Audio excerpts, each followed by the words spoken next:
ভাই দিয়ে বোন ধর্ষিত হচ্ছে, পরিবারের একজন দিয়ে আরেকজন ধর্ষিত হয়, সে কে এটা দেখছে না।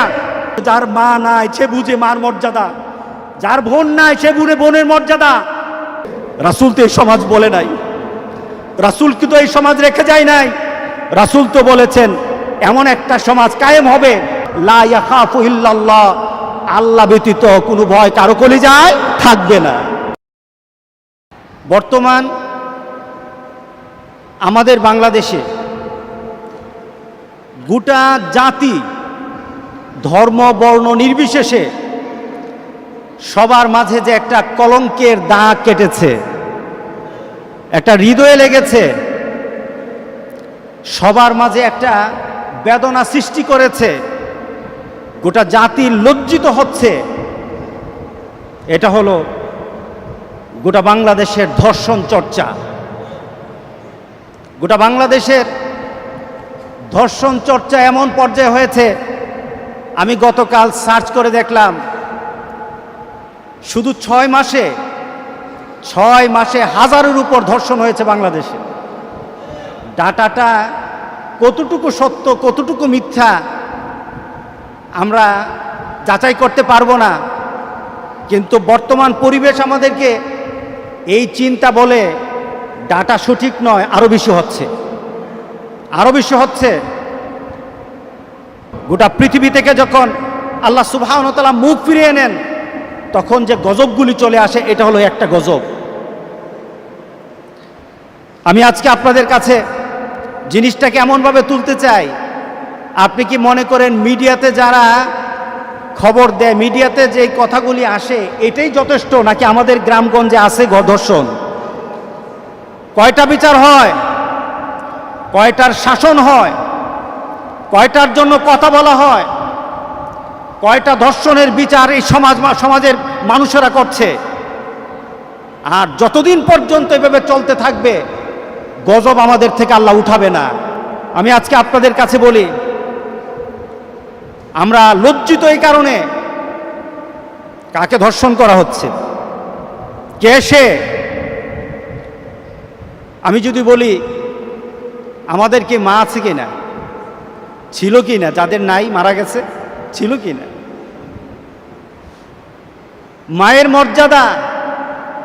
মায়ের মর্যাদা কতটুকু, মা জাতির মর্যাদা কতটুকু?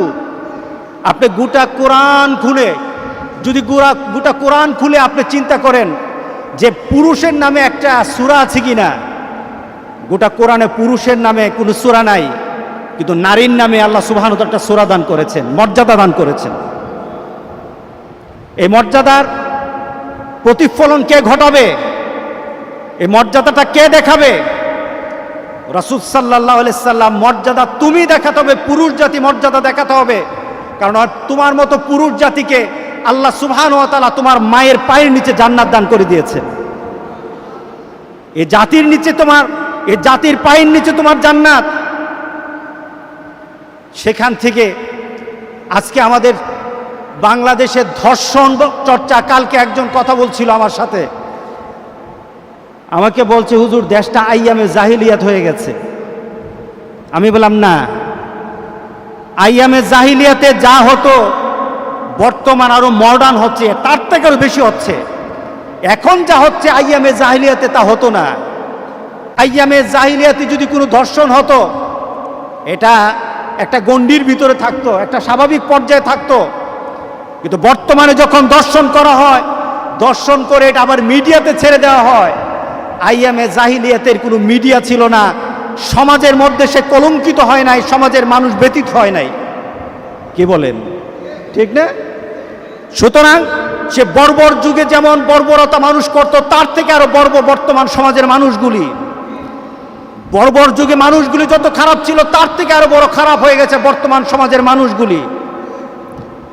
আজকে মুসলমান, আপনারা মসজিদে এসে হক আদায় করতে চান, আল্লাহর কসম খেয়ে বলি, রাসূল সাল্লাল্লাহু আলাইহি সাল্লামের কথা, কেউ যদি জিনা করে আর ওই জিনার সাথে কেউ যদি তার মৌন সমর্থন হোক, হয়ে গেছে কি করা, বিচারটা করব কিভাবে, এই ধরনের বিভিন্ন কথা বলে যদি এই জেনাকে মেনে নেয়, ধর্ষণকে মেনে নেয়, রাসূল সাল্লাল্লাহু আলাইহি সাল্লাম বলেছেন কাল হাসরের দিন তাকে দায়ুসের কাতারে দাঁড় করানো হবে।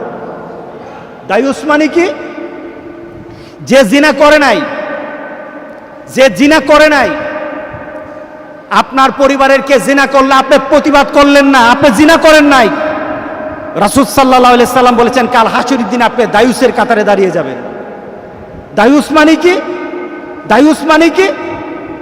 জান্নাত তো জান্নাত, জান্নাত পাওয়া তো দূরের কথা, জান্নাতের ঘ্রাণ পর্যন্ত আল্লাহ সুবহানাহু ওয়া তাআলা আপনাকে দিবে না। আপনি জান্নাতের ঘ্রাণও পাবেন না। আপনি মরতে পারবেন, জানাজা হতে পারবে, অনেক কিছু হতে পারবে আপনার জন্য, কুলখানি আর 14খানি 40 আপনার সব কিছু করতে পারবেন, এগুলি কচু কাজে আসবে না। কারণ আপনার এই সমর্থনের কারণে আল্লাহ সুবহানাহু ওয়া তাআলা আপনাকে দায়ুসের কাতারে দাঁড় করিয়ে দেবে, জান্নাতের গন্ধ পাওয়া যাবে না। বর্তমানে যে কয়েকটা ঘটনা বাংলাদেশে ঘটেছে, এই ঘটনার ব্যাপারে আমাদের কি চিন্তা থাকতে পারে? আমি তো যদি মোমেন দাবি করি, আমি যদি মোমেন দাবি করি, তাহলে আমাকে চিন্তা করতে হবে আমার কোনো বোন, আমার কোনো মুসলমান মোমেনা যদি লাঞ্ছিত হয়, আমি আমার মেয়ের দিকে তাকিয়ে চিন্তা করব আমার মেয়েটা যেন লাঞ্ছিত হয়ে গেছে। আপনার মেয়েটার দিকে তাকান। আজকে যারা ধর্ষণ, এই মামলার ব্যাপারে, ধর্ষণের ব্যাপারে যারা কথা বলে না, আমি আপনাদেরকে বলি আপনার মেয়ের দিকে তাকিয়ে তাকে চিন্তা করুন, আপনার মেয়েকে যদি কেউ ধর্ষণ করে আপনার কলিজায় কতটুকু লাগবে? আপনার বোনকে যদি ধর্ষণ করে আপনার কলিজায় কতটুকু লাগবে? আপনার মাকে যদি কেউ ধর্ষণ করে আপনার কলিজায় কতটুকু লাগবে? আপনি যদি মুসলমানের বাচ্চা হয়ে থাকেন, আপনার ঈমান যদি থাকে, তাহলে আপনার কলিজায় তেমনই ব্যথা লাগা দরকার আরেকজনের মেয়েকে ধর্ষণ করলে যেমন হওয়া দরকার। কথা ঠিক আছে কিনা বলেন? এটা আমার ইসলাম, এটা আমার ইসলাম। আশাদ্দুন নাসে বালাআন আল আম্বিয়া সুম্মাল আমসালু ফাল আমসাল। রাসূল সাল্লাল্লাহু আলাইহি সাল্লামের মোমেন উম্মত কারা হবে? রাসূল বলেছেন পৃথিবীতে দিনহীনতা অথবা আমার মোমেন বান্দাবান্দির কোনো যখন কষ্ট চলে আসে, রাসূল বলেন সবচাইতে আমার বেশি কষ্ট লাগে। কে বলতেছেন? রাসূল বলতেছেন আমার সবচাইতে বেশি কষ্ট লাগে আমার মোমেন বান্দাবান্দির কোনো কষ্ট যদি চলে আসে, তাহলে আমি সবচেয়ে বেশি ব্যথা আমি ব্যথিত হই, আমার ব্যথা লাগে কলিজায়। আশাদ্দুন নাসে বালাআন আল আম্বিয়া, নবীরা সবচেয়ে বেশি উম্মতের জন্য কষ্ট পায়। আপনি বাবা, আপনার মেয়ের কষ্ট লেগেছে, আপনার মেয়ের ব্যাপারে কোনো ধরনের কষ্ট আপনার মনে লেগেছে, আপনার থেকে আল্লাহর রাসূল সবচেয়ে বেশি কষ্ট পায়। আপনার বাবা হয়ে যতটুকু পান তার থেকে বেশি কষ্ট পায় রাসূল। আল আম্বিয়া সুম্মাল আমসালু ফাল আমসাল। রাসূল সাল্লাল্লাহু আলাইহি সাল্লাম বলতেছেন তোমারও মনে যখন ব্যথা লাগবে, আমি নবীর যেমন ব্যথা লাগে, ঠিক ওই ব্যথা যদি তোমার কলিজায় লাগে, তাহলে নবীর সাথে তুমি আসো। সুবহানাল্লাহ বলেন না? আমি নবীর যতটুকু ব্যথা লাগে, যদি এই ব্যথা তোমার দিলে লাগে, তাহলে বুঝতে হবে নবীর পথ, নবীর মন, নবীর রুচি তোমার মধ্যে আছে। আর নবীর রুচি যার আছে, নবী থাকবে যেখানে, তুমি থাকবে সেখানে। আল্লাহু আকবার, আল্লাহু আকবার। আপনি কি চিন্তা করেছেন? আপনি কি চিন্তা করেছেন যেখানে ইসলাম বলা হয়েছে যে তোমাদের দৃষ্টিকে সংযত করো, তোমাদের দৃষ্টিকে সংযত করো। জেনার ব্যাপারে বলা হয়েছে জেনা করো না, জেনা করো না এই কথা আল্লাহ বলে নাই, এটা তো একটা চূড়ান্ত স্টেপ। শুধু আল্লাহ সুবহানাহু ওয়া তাআলা এতটুকু বলেছেন লা তাকরাবুজ জিনা, জিনার কাছে যেও না। আমি কাছে যেও না, জিনা করো না, দুইটা শব্দের মধ্যে পার্থক্য আছে কিনা বলেন? হ্যাঁ, আল্লাহ কি বলতেছে? লা তাকরাবুজ জিনা, জিনার কাছে যেও না। তার মানে কি?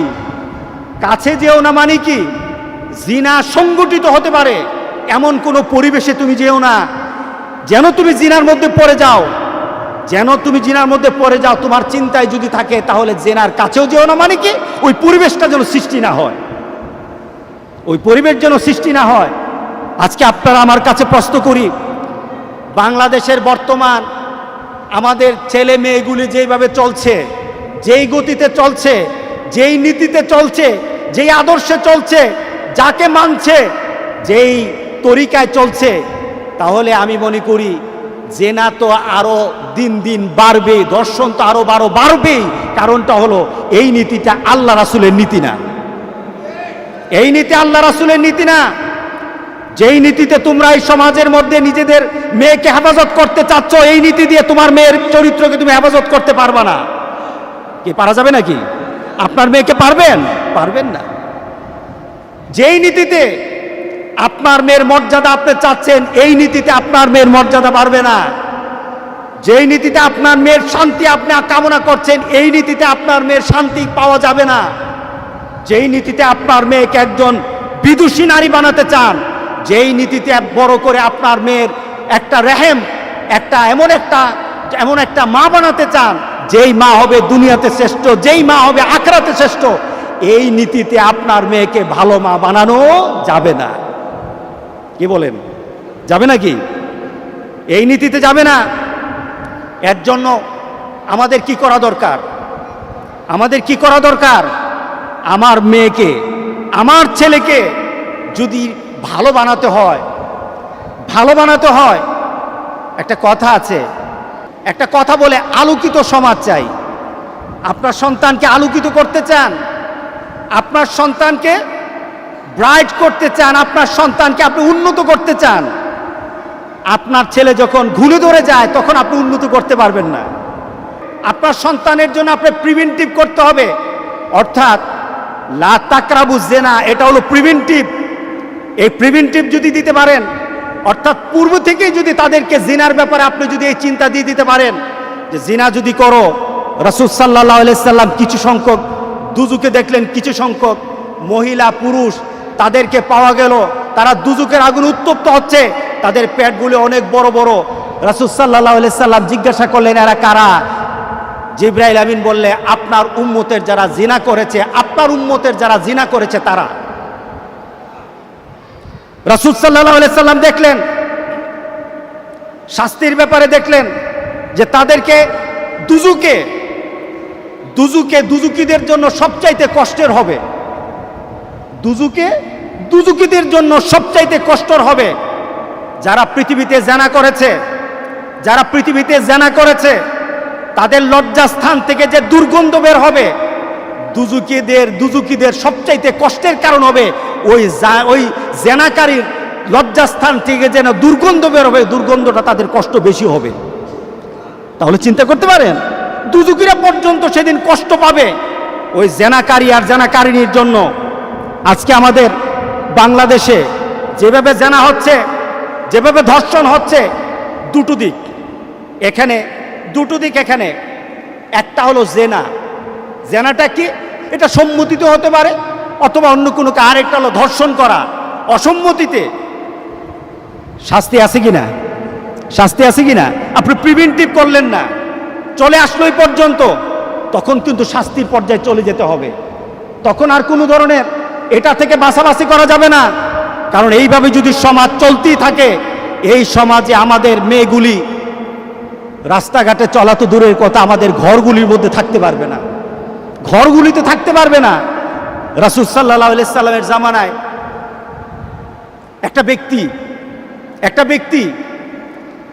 একটা মহিলা রাস্তা দিয়ে চলে আসতেছে রাতের বেলা, সন্ধ্যা হয়ে যাচ্ছে, একটা রাস্তা দিয়ে হাঁটে। হঠাৎ একটা সামনে দেখতে পেল একটা গিরিপথ ছিল। মহিলাটা চিন্তা করলো এটা তো আইয়ামে জাহিলিয়াত, এটা তো বর্বরতার যুগ, আর আমি মুসলমানের সন্তান, আমার সবচাইতে মর্যাদার বিষয় হলো আমার চরিত্রকে, আমার সতীত্বকে রক্ষা করা। কিন্তু সামনে একটা পুরুষ দেখতেছি, একটা ছেলে দেখতেছি, এই ছেলেটা যদি আমাকে ধর্ষণ করে, এখন যদি আমার সাথে খারাপ আচরণ করে, আমার বাঁচার উপায় নাই। এই কথা চিন্তা করে মহিলাটা বসে গেল। এমন সময় ছেলেটা কাছে গিয়ে বলে আসসালামু আলাইকুম। সুবহানাল্লাহ, বোন তুমি চিন্তিত হয়ে গেছো যে আমাকে দিয়ে তুমি ধর্ষিতা হবে? আমার একটা পরিচয় আছে, পরিচয়টা জানবে? আমি হলাম মুসলমান। আমি তোমার সতীত্ব নষ্ট করব না, বরং তো তোমার সতীত্বের হেফাজত আমি করব ইনশাআল্লাহ। আমি মুসলমান, আমি মুসলমানের সন্তান। রাসূল সাল্লাল্লাহু আলাইহি সাল্লাম গর্ব করে বলেছিলেন, আল্লাহু আকবার, আল্লাহু আকবার। রাসূল অত্যন্ত গর্ব করে বলেছিলেন, আমার উম্মতেরা, আমার উম্মতের মহিলারা, আমার উম্মতের মহিলারা সানা থেকে হাজারা মাউত পর্যন্ত তারা রাতের বেলা হাঁটাহাঁটি করবে, কোনো যুবক ছেলে তার দিকে চোখ তুলে তাকাবে না। আমার উম্মত, সে আমার উম্মত, সে আমার কলিজার টুকরা, সে আমার হৃদয়ের মানুষ, সে আমার উম্মত, সে আমার জান্নাতের আমার সাথী। যে সানা থেকে হাজারা মাউত পর্যন্ত একটা মহিলা চলবে, তার দিকে চোখটা তুলে তাকাবে না। শুধু তখন ওই মহিলা যে তার সতীত্বের চিন্তা করে, আর যে মেয়েটা, যে ছেলেটা ওই রাস্তা দিয়ে হাঁটে, ওই দুজনের কলিজায় একটা ভয়, শুধু লা ইয়াখাফু ইল্লাল্লাহ। ওই দুজনের ভয় শুধু আল্লাহর ভয়, আর কারো ভয় থাকবে না। আল্লাহু আকবার। আমার উম্মত এমন একটা সমাজ উপহার দিবে আমাকে, এমন একটা সমাজ দিবে যেই সমাজে আল্লাহর ভয় ব্যতীত আর কোনো ভয় আর কিছু থাকবে না। আজকে চিন্তা করুন, আপনার গ্রাম, আমার সমাজ, আমার দেশে আজকে যুবক তো দূরের কথা, বাবা দিয়ে মেয়েরা ধর্ষিত হয়, ভাই দিয়ে বোন ধর্ষিত হচ্ছে, পরিবারের একজন দিয়ে আরেকজন ধর্ষিত হয়, সে কে এটা দেখছে না, পরিবারের একজন আরেকজনের দিকে তাকায় না, ধর্ষিত হচ্ছে। আজকে আমাদের সমাজের অবস্থা এরকম চলে গেছে। রাসূল তো এই সমাজ বলে নাই, রাসূল কিন্তু এই সমাজ রেখে যায় নাই। রাসূল তো বলেছেন এমন একটা সমাজ কায়েম হবে কোরআনের কারণে, আমার নীতির কারণে, আমার ভালোবাসার কারণে, আল্লাহর ভয়ের কারণে। লা ইয়াখাফু ইল্লাল্লাহ, আল্লাহ ব্যতীত কোনো ভয় কারো কলিজায় থাকবে না। আজকে বলেন তো দেখি, যারা আজকে আপনার সন্তান, আপনার পরিবারের কলিজার মধ্যে যদি আপনি বলেন জেনা করো না, ভয় হবে না, জেনার কাছে যেও না, ভয় ঢুকবে না, তাদেরকে যদি আপনি একটা ভালো মানুষ বানাতে চান, সম্পর্ক করিয়ে দেন, সম্পর্ক আপনি লাগিয়ে দেন, সম্পর্ক সৃষ্টি করে দেন আল্লাহর সাথে। ভয় দেখান মৃত্যুর, ভয় দেখান কবরের, ভয় দেখান হাসরের, ভয় দেখান বিচারের, আল্লাহ সুবহানাহু ওয়া তাআলার ভয় দেখান। আর দুনিয়ার ভয় তো আছেই, দুনিয়ার বিচার কায়েম করে দেন। এটা আপনার ছেলে হোক, মেয়ে হোক, আল্লাহর কসম এই বাংলাদেশের কোনো ছেলে, কোনো যুবক যুবতী ধর্ষণ মামলায় বিচারে আসবে না। সবাই একটা কথাই বলবে, লা ইয়াখাফু ইল্লাল্লাহ। আল্লাহু আকবার বলি। কোনো ছেলে ধর্ষণ করবে না, কোনো মেয়ে ধর্ষিত হবে না, সবার কলিজা একটাই থাকবে, লা ইয়াখাফু ইল্লাল্লাহ। শুধু আপনার কলিজার মধ্যে আল্লাহর ভয় ঢুকিয়ে দেন। এটা হলো প্রিভেন্টিভ। এটার নাম কি? লা তাকরাবুজ জিনা, লা তাকরাবুজ জিনা। এই জেনার এটা হলো প্রিভেন্টিভ। যদি আপনি না দিতে পারেন তাহলে পরিবর্তন হবে না। এদের জন্য বর্তমান আমাদের একটাই নীতি, আমাদের আখেরাতের ভয় তাদের মধ্যে দিতে হবে, পারিবারিকভাবে, সামাজিকভাবে, রাষ্ট্রীয়ভাবে। বিচার কিসের জন্য? বিচার কাউকে ধ্বংস করার জন্য না, ইসলামের বিচারগুলি কাউকে ধ্বংস করার জন্য না। ইসলামের বিচারগুলি হলো সমাজের মধ্যে পরিবর্তন আনার জন্য। এটা যেন আর না ঘটে এমন একটা পরিবেশ করার জন্য। এটার নাম হলো বিচার। বিচার মানে কাউকে ধ্বংস করব, বিচার মানে শেষ করে দেব, তা না। বরঞ্চ এই বিচারের মাধ্যমে কেউ যেন আর ধর্ষণ না করে, কেউ যেন আর খারাপ পথে না যায়, কেউ যেন আর নারীর দিকে লুলুপ দৃষ্টি না দেয়। এই বিচার করে যদি মানুষের সামনে দৃষ্টান্ত করা যায়। রাসূল সাল্লাল্লাহু আলাইহি সাল্লামের জামানায় একটা মেয়েকে আনা হলো, ধর্ষণ করা হয়েছে, ধর্ষণ করা হয়েছে। রাসূল সাল্লাল্লাহু আলাইহি সাল্লাম ছেলের ব্যাপারে জানলেন, ছেলের ব্যাপারে জানি বললেন তাকে রজম করে দাও, পাথর মেরে উড়িয়ে দাও, পাথর মেরে উড়িয়ে দাও। আর মেয়েটাকে বলল তুমি সবুর করো, আল্লাহ তোমার মর্যাদা দিবেন। কারণটা কি? ধর্ষণ করা হয়েছে। কারণটা কি? তাকে ধর্ষণ করা হয়েছে। আর যদি জেনার হয় তাহলে শাসন হবে দুই ধরনের। রাসূল সাল্লাল্লাহু আলাইহি সাল্লাম এটার ব্যাপারে বলেছেন, খুজু আন্নি, খুজু আন্নি, আমার থেকে নাও, আমার থেকে নাও। কাদ জাআলাল্লাহু লাহুন্না সাবিলা, আল্লাহ সুবহানাহু ওয়া তাআলা এদের জন্য পথ দিয়েছেন, মত দিয়েছেন, মতামত বর্ণনা করেছেন। মতামতটা কি? দুই নীতিতে বিচার হবে। জেনা যদি করে দুই নীতিতে বিচার হবে, একটা নীতি হলো আল বিক্রু বিল বিক্র জালদু মিয়া। রাসূল সাল্লাল্লাহু আলাইহি সাল্লাম বলেছেন, যদি অবিবাহিত ছেলে অবিবাহিত মেয়ে যদি জেনা করে, রাসূল সাল্লাল্লাহু আলাইহি সাল্লাম বলেছেন তাকে 100 দুররা দাও, 100 পিটা দাও, 100 বেত্রাঘাত করো। এই নীতিটা কার? আল্লাহ সুবহানাহু ওয়া তাআলা। এই নীতিটা কার? আল্লাহ সুবহানাহু ওয়া তাআলা। ফাজলিদু কুল্লা ওয়াহিদিন মিনহুমা মিয়াতা জালদা। আল্লাহ বলেছেন 100 দুররা দাও, রাসূল বলেছেন 100 মাইর দাও। কোথায় দিবা? কোথায় দিবা? গোপনে? না না, গোপনে দেওয়া যাবে না। আল্লাহ সুবহানাহু ওয়া তাআলা বলতেছেন এটা কি করতে হবে? ওয়ালিয়াশহাদ আযাবাহুমা তায়েফাতুম মিনাল মুমিনিন। মুমিনদের একটা গোত্র যেন, মুমিনদের একটা গ্রুপ যেন দেখতে পারে। বাইতুল মুকাররমের মাঠে নিয়ে আসো, জেনাকারী আর জেনাকারী যদি অবিবাহিত হয় সেখানে দাঁড়া করাও, তাদেরকে সেখানে উপস্থিত করো। সরকারিভাবে পুলিশ এবং বিচার বিভাগ এক হয়ে যদি তাদেরকে 100 দুররা সবার সামনে দেওয়া হয়, যারা দেখবে আর যারা শুনবে জেনার দিকে চোখ তো দূরের কথা, স্বপ্ন দেখবে না। কথা ঠিক আছে কিনা বলেন? এ আইন কার? আল্লাহর আইন। বিচার করে দেখেন, বিচার করে দেখেন। এখন যদি ছেলে বিবাহিত মেয়ে বিবাহিত, তারা দুজনে জেনা করলো, এবার কি? এবার রাসূল সাল্লাল্লাহু আলাইহি সাল্লাম বলতেছেন যে বিচারটা হবে যে আস-সাইবু বিস-সাইব। যখন বিবাহিতা হবে তাহলে জালদু মিয়া, 100 দুররা হবে প্রথম, এরপরে আর রাজম। যদি বিবাহিতা হয় তাকে কোমর পর্যন্ত দেবে দাও, মাটির নিচে গর্তের মধ্যে ঢুকায় দাও, চতুর্পাশ থেকে দাঁড়িয়ে যাও, চতুর্পাশ থেকে দাঁড়িয়ে পাথর মেরে তাকে বিক্ষিপ্ত করে দাও। যদি এই বিচার চালু করা যায় তাহলে আমার সমাজের মধ্যে কোনো ধর্ষণকারী বাংলাদেশে থাকবে না। এই ধর্ষণকারী সিলেটে কলেজের মধ্যে কি যায়, কলেজের ছেলেরা ধর্ষণ করে, এই ধর্ষণকারী আর চোখ তুলে কারো দিকে তাকাবে না। কারণ যখন দেখবে কোমর পর্যন্ত তাকে গেড়ে পাথর মেরে দুনিয়া থেকে বিদায় করে দেওয়া হচ্ছে, তখন আর ধর্ষণের চিন্তা এই সমাজে থাকবে না। এই নীতিটা কার? আঙ্গুলটা উঁচা করে বলেন, এই নীতিটা কার? যদি কারো সন্দেহ লাগে, যদি এই নীতির বিরুদ্ধে কেউ কথা বলে, যদি এই নীতির বিরুদ্ধে কেউ যদি কোনো মন্তব্য করে, ভিতরে ভিতরে কুচিন্তা করে, আল্লাহর কসম সে যে কোনো জাতির, যে কোনো গোষ্ঠীর, যে কোনো ধর্মের মানুষ হতে পারে, মুসলমান হতে পারবে না, মুসলমান থাকবে না। সুতরাং ধর্ষণের বিরুদ্ধে আমাদেরকে সোচ্চার হওয়া দরকার। আগে বিচার ছিল, বিচার আসিল না? কি বলেন মুরব্বীরা, বলেন তো দেখি। আপনারা যখন ছোট তখন বিচার ছিল কি না? কেউ যদি জেনা করতো বিচার হতো কি না? কারা করত? কোনো রাষ্ট্রীয় আইন, কোনো সরকারি আইন, কোনো সরকারি কোর্ট? তখন কি ছিল? সামাজিক বন্ধন ছিল, সামাজিক একটা নীতি ছিল। সমাজের মধ্যে যারা নেতৃস্থানীয় ছিল তাদের মধ্যে চরিত্র ছিল, এরা বিচার করেছে।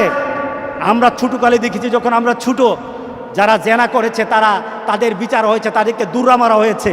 এই দুর্রা আবার সবাই দেখেছে। এই দেখার কারণে সমাজের মধ্যে জেনা তেমন ছিল না। কথা ঠিক আছে কিনা বলেন?